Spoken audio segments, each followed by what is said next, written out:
Please keep an open mind and let me have my day in court. I deserve a fair trial like every other American citizen. I will be acquitted and vindicated when the truth is told.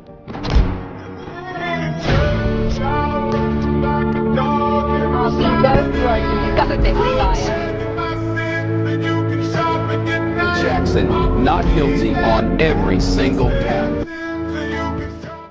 There is a paper trail.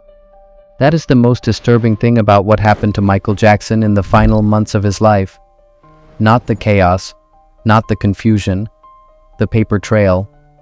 Emails with timestamps, contracts with specific dollar amounts, memos between executives who knew exactly what was happening and kept the show moving anyway. This is not a story about one bad doctor. It is a story about what happens when a human being becomes a financial instrument, and the people holding the instrument decide the return on investment is more important than the man. By 2008, Michael Jackson was 50 years old. He had not toured in over a decade. His public image had been through a trial that consumed global media for years, and he was carrying more than $400 million in debt. The man who had been the best-selling solo artist in history was technically insolvent. But Michael had something that still had enormous value. The world still wanted to see him perform. A company called AEG Live understood this better than anyone. They approached Michael with a proposal. 50 shows at London's O2 Arena. A residency. A comeback. They called it This Is It.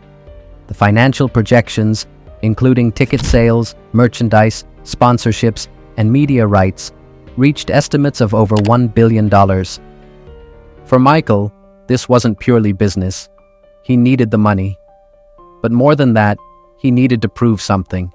To the world, to himself. That he was still him.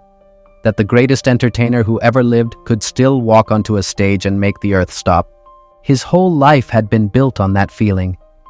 From the moment Joseph Jackson lined up his sons in the living room and drilled them through routines until they got every step right, Michael had understood that performing wasn't optional. It was survival. It was identity. The stage was the only place the world made complete sense to him. And by 2009, after years of legal battles, tabloid humiliation, and exile from his own home at Neverland, the stage was also the only way left to reclaim who he was. That need, that specific, profound, decades-deep need, is what made him vulnerable to everything that followed. AEG had already advanced Michael tens of millions of dollars before rehearsals began. The contracts were signed. The tickets were sold. 400,000 people were waiting. There was no version of this arrangement in which Michael could simply step back if things got difficult. The money had already been spent, and AEG needed every one of those 50 shows.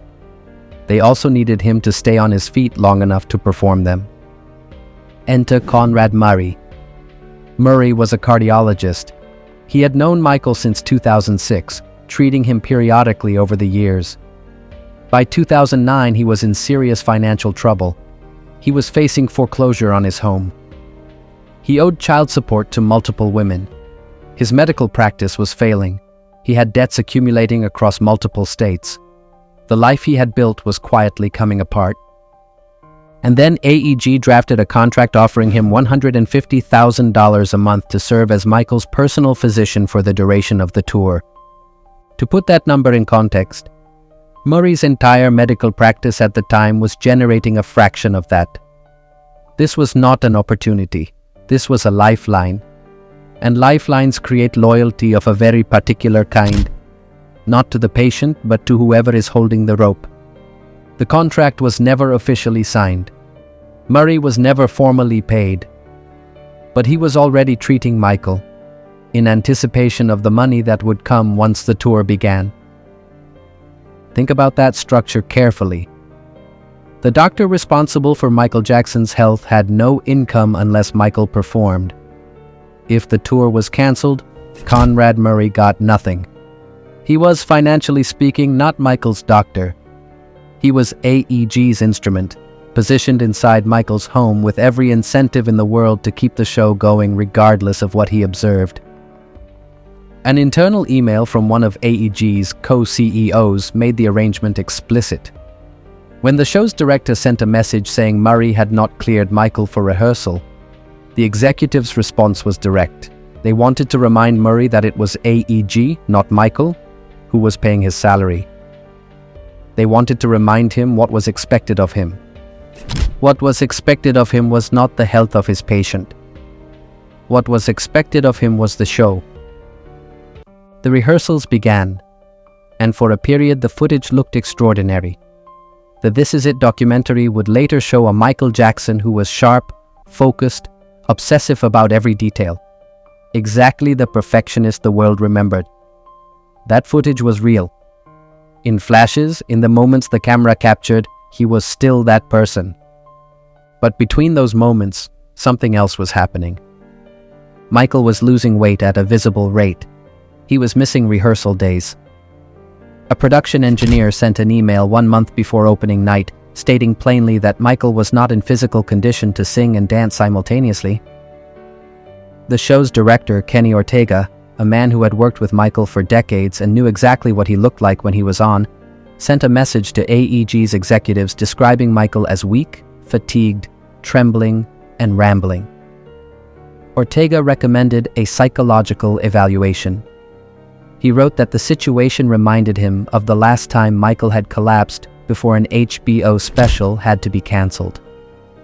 Ortega had been one of Michael's closest creative collaborators for nearly 20 years. He had directed the Dangerous and History World Tours. He knew Michael's body language, his rhythms, when he was locked in and when something was wrong. When Ortega wrote that email, he was not speculating. He was describing something he had watched with his own eyes, day after day, on the rehearsal floor. Karen Fay, Michael's hair and makeup artist of over 20 years, sent her own email to his management. She described watching Michael deteriorate physically over the course of a single month. She wrote that his bones were protruding. She wrote that he could not be allowed to collapse in front of thousands of people. Fans who had been backstage at meet and greets were sending messages saying when they hugged him, they felt nothing. That he looked like a skeleton. One email ended with a sentence that sits differently now than it did at the time. She wrote, "If we do nothing, he will die." AEG's response to all of this was an email. The CEO wrote back to Kenny Ortega after his alarmed message and told him that neither Ortega nor any other non-medical person around the show should be playing amateur physician or psychiatrist. He then praised Conrad Murray, the doctor on AEG's unofficial payroll, as unbiased, ethical, and completely certain that Michael was physically capable of performing. He added that discouraging Michael from performing would hasten his decline rather than prevent it. He then forwarded that exchange to his own boss with a single line. He wrote that Kenny Ortega was starting to concern him. Not Michael's deterioration. Not the emails from the makeup artist. Not the fans describing a skeleton. Kenny Ortega, the man raising the alarm, was the problem. The following day, AEG called a meeting at Michael's house. The executives, Conrad Murray, Kenny Ortega, and Michael, all in the same room. According to a police detective's summary of that meeting, when Ortega tried to raise his concerns directly, Murray told everyone in the room that Ortega was not a doctor and should leave it alone. The one person who had been sounding the alarm for weeks was silenced by the one person with the largest financial stake in keeping Michael on his feet. 5 days after that meeting, Michael Jackson was dead. Murray had been administering propofol, a surgical anesthetic, to help Michael sleep. Not once, regularly, for weeks. On the morning of June 25, 2009, after a long night during which Michael could not fall asleep through other means, Murray administered a dose of propofol. Michael went to sleep. He did not wake up. Murray did not call 911. He called Michael's assistant to call security. Conrad Murray was convicted of involuntary manslaughter. He served 2 years of a 4-year sentence. Catherine Jackson, Michael's mother, filed a wrongful death lawsuit against AEG Live on behalf of herself and Michael's 3 children. They sought $1.5 billion in damages. The trial lasted 5 months. Hundreds of witnesses testified. 250 pages of internal documents were entered into evidence. The same emails, the same memos, the same paper trail that had existed all along. The jury ruled that while AEG had hired Conrad Murray, Murray had not been unfit for the position at the time of hiring. AEG was found not liable. They paid nothing. The Jackson family walked away with nothing. AEG's lawyers had argued that Michael Jackson was a 50-year-old adult, responsible for his own health, with a known history of seeking out doctors who would give him what he wanted. They said AEG did not have a crystal ball. What they did have was a paper trail, and the jury decided it wasn't enough. 1 week after Michael Jackson died, AEG's CEO sent one more email.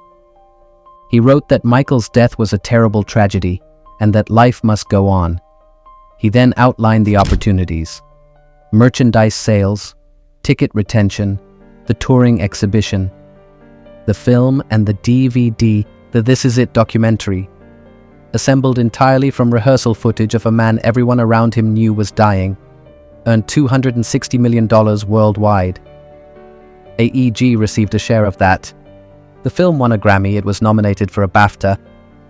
Murray served 2 years. AEG walked free. The documentary is still available to stream. And the emails still exist. Every one of them, time-stamped, filed. Part of the public court record. There is a paper trail. That is the most disturbing thing.